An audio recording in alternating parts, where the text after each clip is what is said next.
Hey, I'm John, and welcome back to the Wooden Nickel Workshop. Do you have a place in your house where stuff just goes? You just walk in through the door, whatever you're carrying in your pockets, keys, loose change, pocket knife, you just toss, and pretty soon there's a pile in your kitchen of stuff that doesn't really belong anywhere. Today we're going to fix that. I've got some wood, a few tools, and a pretty good idea of what I want to make.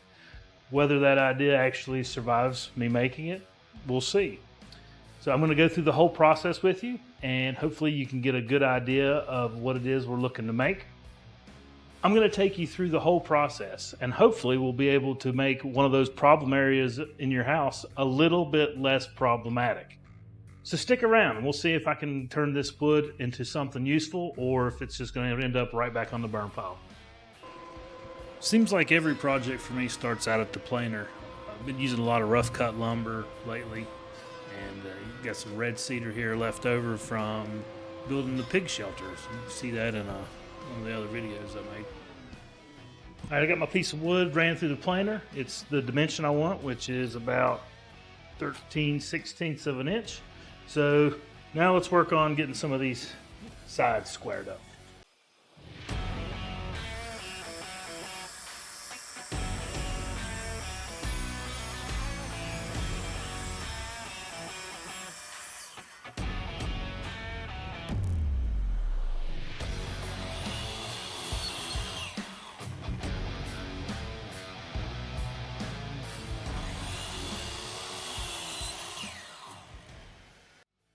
This piece of wood that I'm using has got a live edge on it. I think I want to keep that as just an extra detail for what I'm making.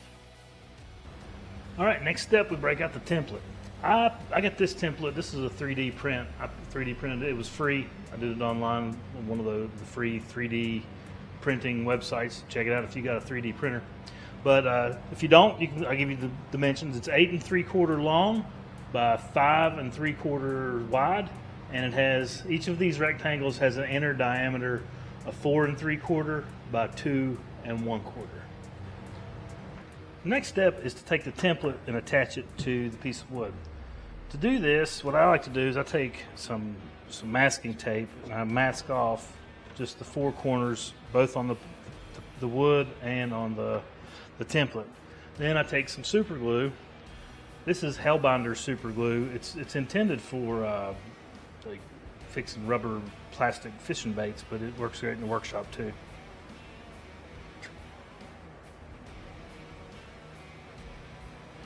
I'll just put a little super glue in each corner.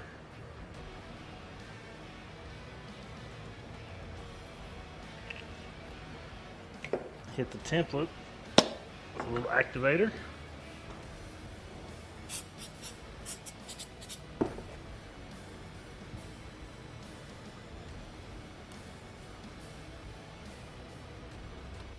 And just put pressure on it for a few seconds. That way it'll hold the template down in place when I need it to, but when I'm done I can just peel it off. All right, my super glue's had a minute to get set up, and the idea here on what I want to do is I want to drill a hole with this Forstner bit, and I've put some tape on it because I don't want to go extremely deep. And all you got to do is this Forstner bit is just a tiny bit bigger than this router bit, and that'll give me a place to start from. And this router bit has the bearing that goes on the top, so this bearing will roll around this tray, and hopefully I'll be able to route it out.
All right, now I'm gonna peel this template off and we'll see how well our masking tape trip worked.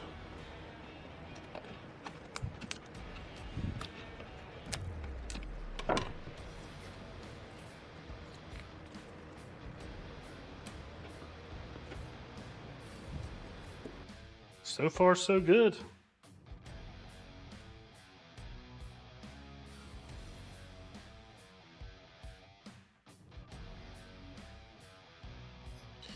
Yeah, I did the trick. I don't really know what I want to do at this point. I don't know if I want to keep this live edge part or just go ahead and cut it off. It would still leave a little bit. I don't know, leave me a comment. Let me know what you think looks better. I could always customize this with a laser engraving. People tend to like that. You know, make this item here as hot as a jalapeno's armpit, if you know what I'm saying. And now we sand.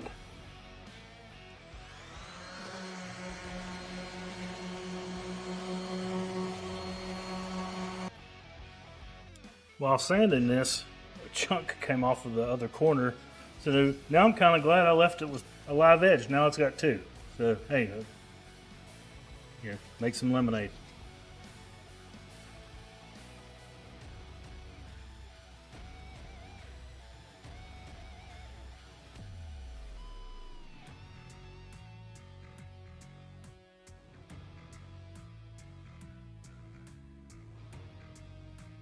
I figure since I had the router out, I might as well go ahead and put a chamfer on the bottom. I like it. Makes it look like it's floating a little bit.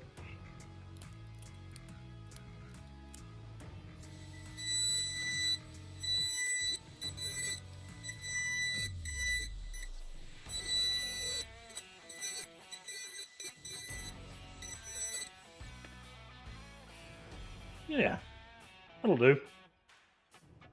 At this point, I'm pretty sure you figured out what it is that I've made. It's not a jewelry box. It doesn't have a secret compartment. Doesn't even have a motor on it. It's just a simple little catch-all tray. A little place to put all that stuff that seems to wander around and doesn't really have any kind of home to live in. So it's good for putting your keys, wallet, phone, things like that. So let's get a little bit of a finish on it and we'll see how it turns out. I never really have been much account at putting on these rattle can polyurethanes. Maybe I'll read the directions. Surface must be dry and free from old finishes. Check. Sand to obtain a smooth, uniform surface. Check. Remove all dust.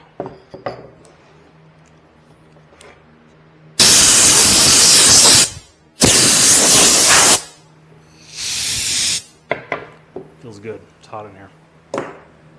Check. Shake Minwax fast drying polyurethane vigorously for 2 minutes.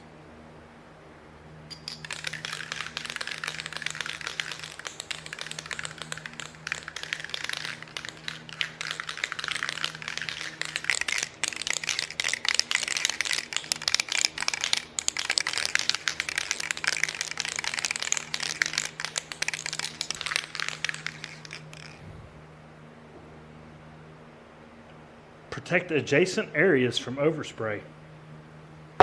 Check.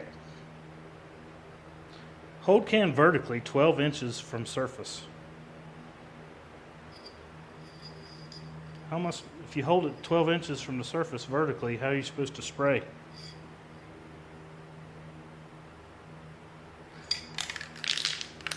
I'll just do it the way I always do.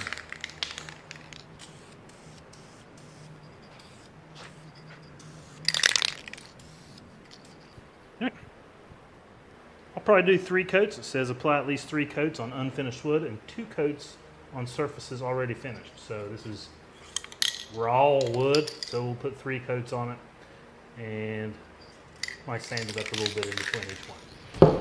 And here it is, a catch-all tray. Nothing too complicated, nothing too fancy, but that's what I like about it. It's just one of those little projects that actually has a job to do. Now I got a place for my keys, my pocket knife, loose change, wallet, stuff like that. So basically all the stuff that just kind of gets tossed in a drawer and looks like it was thrown out of an airplane. So now whether I actually use this thing or not, that's an entirely different project altogether. So I guess I'll find out how I do with that. But if you enjoyed this video, and I'd appreciate you hanging around for the next one. We've got plenty more projects coming out of the Wooden Nickel Workshop, and as usual, I'll try to start with a plan and see where it takes me from there. But thanks for spending a little time with me, and until next time, don't take any wooden nickels. See ya.